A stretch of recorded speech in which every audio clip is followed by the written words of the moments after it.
మరొక అర్థం ఏమిటయ్యా అనంటే జ్ఞానం ఇచ్చేటువంటి వాడు ఈయన అని అన్నారు. ఏమి జ్ఞానం ఇస్తాడు మనకి అని అంటే ఈ ఈ సృష్టి మొత్తం ఏదైతే ఉందో ఈ సృష్టికి మూలమైనటువంటి స్వామి ఎవరో ఆయన్ని గురించి తెలుసుకునేటువంటి మన ఏ ప్రయత్నం అయితే ఉందో ఆ ప్రయత్నానికి ఒక సాకారమైనటువంటి రూపాన్ని ఇచ్చేటువంటి వాడు కూడా ఇదిగో ఈ పరమాత్మే. అంటే అదేమిటండి, మనం జ్ఞానంతో ఆయన తెలుసుకోవటం లేదా అన్న సందేహం మనకి ఇక్కడ రావచ్చు. మన జ్ఞానంతో తెలుసుకునేటువంటి ప్రయత్నం చెయ్యటము అనే దానికి ఆ కోరిక నీ మనస్సులో ముందు కలగాలి. కోరిక కలిగిన తర్వాత ఆ దోవని చూపించేవాడు మరలా ఆయనే. కనుక జ్ఞానప్రదాత అయినటువంటి స్వామి అలాంటి వాడు ఎక్కడో వైకుంఠంలో ఉంటాడండి. ఆ నిత్యసూరుల చేత నిరంతరము పూజలు అందుకుంటూ హాయిగా సుఖంగా ఉండేటువంటి వాడు. కానీ అలాంటి స్వామి అలా ఉండేటువంటి నిత్యానందకరమైనటువంటి ఆ శ్రీవైకుంఠాన్ని వదిలేసి ఈ లోకంలోనికి శ్రీకృష్ణమూర్తిగా ఇక్కడికి ఎందుకోసం అవతరించాడయ్యా అనంటే బద్ధాత్ములమైనటువంటి వాళ్ళం మనందరము కూడాను. అంటే ఏవేవో పాపాలు చేయటం ద్వారా మన అందరం కూడా ఇదిగో ఈ లోకంలో జన్మించిన మన అందరికీ కూడాను మరలా అదే పాపంలో పడేస్తే మరలా ఇంకో జన్మ కదా మనకు కలుగుతూ ఉంటుంది. కనుక ఈ పాపాల నుంచి మనల్ని దూరం చేసి మన అందరికీ కూడా సన్మార్గాన్ని చూపించటం కోసము మన కోసం ఈ కష్టాలు పట్టడానికి ఆయన తనంతట తానుగా దిగి వచ్చి ఇదిగో ఈ లోకంలో వ్యవహరిస్తున్నాడయ్యా అని చెప్పి అన్నాడు. మరి వచ్చినటువంటి వాడు ఎలాగ వచ్చాడు? తాను ఏదో దివ్యమైనటువంటి రూపంతో వస్తే మనం ఆయన ఈ విధంగా ఇంత సులభంగా ఆయన దగ్గరికి వెళ్ళి ఆరాధన చెయ్యలేం. అందుకని ఎలా వచ్చాడు? దేవకీ నందనోయం అని అన్నాడు. ఎలా వచ్చాడయ్యా అంటే అదిగో దేవకి అనేటువంటి ఒక ఆమెకి పిల్లవాడిగా పుట్టాడు అని అన్నారు. పిల్లవాడు ఎప్పుడూ కూడాను ఫలానా వాడి పిల్లవాడి వాళ్ళ అమ్మా అని చెప్పుకొని వాళ్ళందరూ కూడా ఆనందపడిపోతూ ఉంటారనమాట. అంటే ఈ పిల్లవాడి వల్ల తల్లికి పేరు వస్తుంది.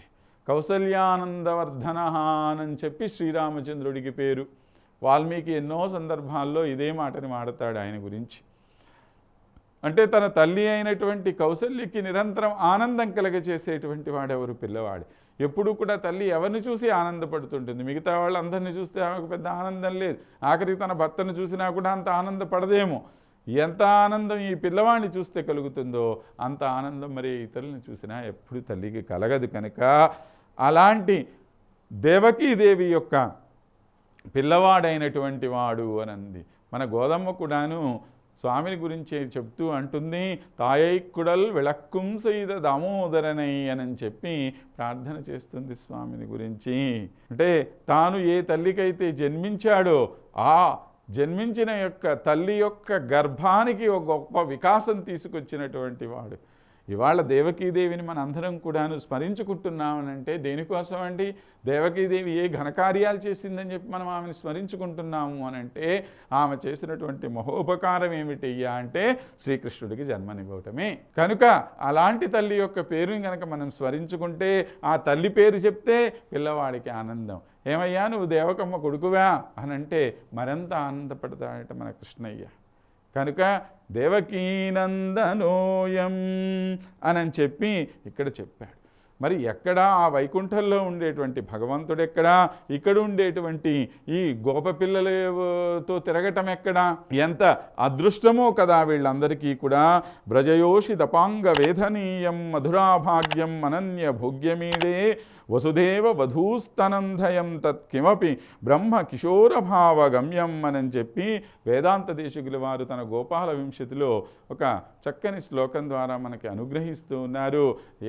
సాధారణమైనటువంటిదా ఆ మధురానగరంలో ఉండేటువంటి ఆ గోపకన్యకల యొక్క అదృష్టము, వారి యొక్క క్రీగంటి చూపులు అనేటువంటి బాణాలు ఇదిగో ఈ శ్రీకృష్ణుడికి ఎలా తగులుతూ ఉంటే ఆ మునులందరికీ కూడా ఆరాధ్యనీయుడైనటువంటి వాడు ఆ మహానుభావుడు ఇదిగో ఈ అమ్మాయిల యొక్క కంటి చూపు కోసం, ఆ దేవకీదేవి యొక్క స్తనం కోసము ఎంత ఆరాటపడుతున్నాడయ్యా.